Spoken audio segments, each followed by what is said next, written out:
तो आज हम बात करने वाले हैं बायोपॉल केमिकल्स के आईपीओ के बारे में। देखिए, जब भी कोई आईपीओ आता है, सबसे बड़ा सवाल यही होता है, क्या इसमें पैसा लगाना चाहिए? चलिए, इसी सवाल का जवाब ढूंढने की कोशिश करते हैं। तो सीधा सवाल ये है कि बायोपॉल केमिकल्स का ये आईपीओ क्या ये एक हाई ग्रोथ अपॉर्चुनिटी है, मतलब कि एक सुनहरा मौका, या फिर एक हाई रिस्क बेट, यानी एक बहुत जोखिम भरा दांव। आज की इस पड़ताल में हम दोनों ही पहलुओं को अच्छे से समझेंगे। ठीक है, तो सबसे पहले चलिए सीधे इस ऑफर की जो बेसिक डिटेल्स हैं उन पर एक नजर डालते हैं।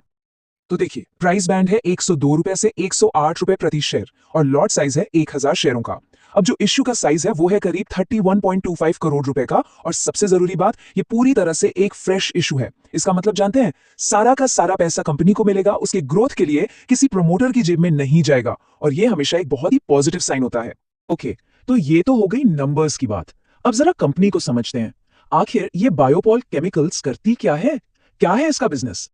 तो बायोपॉल देखा जाए तो एक काफी नई कंपनी है, 2023 में ही शुरू हुई है, और इनका जो बिजनेस मॉडल है वो है B2B, मतलब बिजनेस टू बिजनेस। ये सीधे हम जैसे कस्टमर्स को कुछ नहीं बेचते, बल्कि दूसरी कंपनियों को स्पेशलिटी केमिकल सप्लाई करते हैं।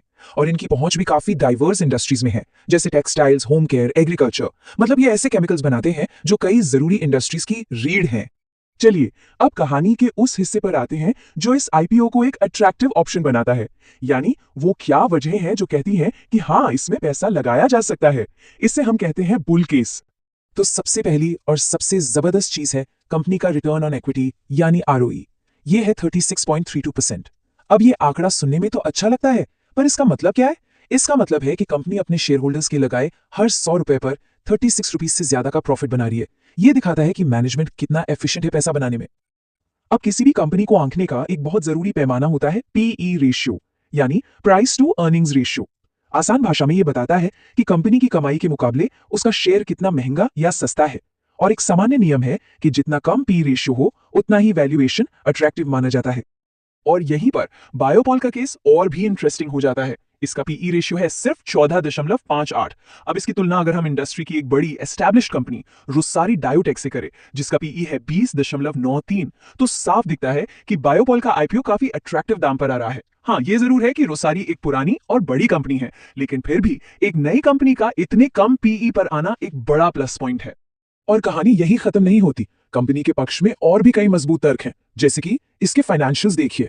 मार्च 2024 से दिसंबर 2025 के बीच कंपनी का प्रॉफिट 2 गुने से भी ज्यादा हो गया।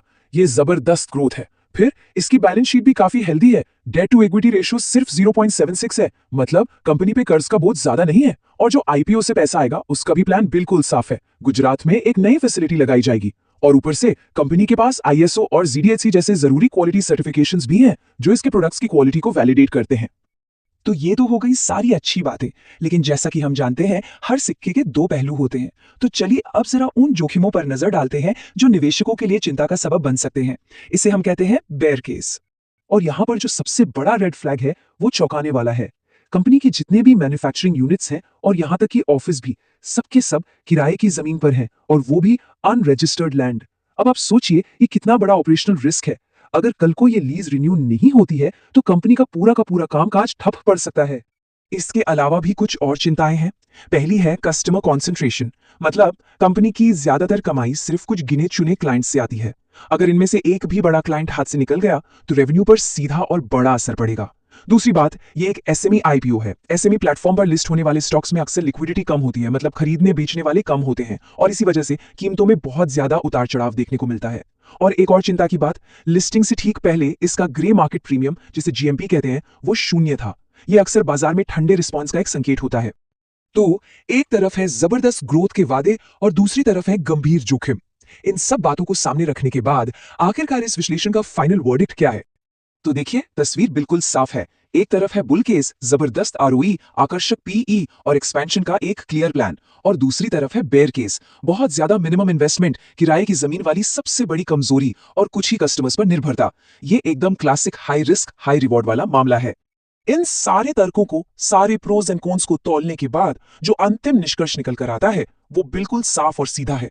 मेरा अंतिम निर्णय, इस आईपीओ से दूर रहें। अगर आपको ऐसी रियल मार्केट नॉलेज चाहिए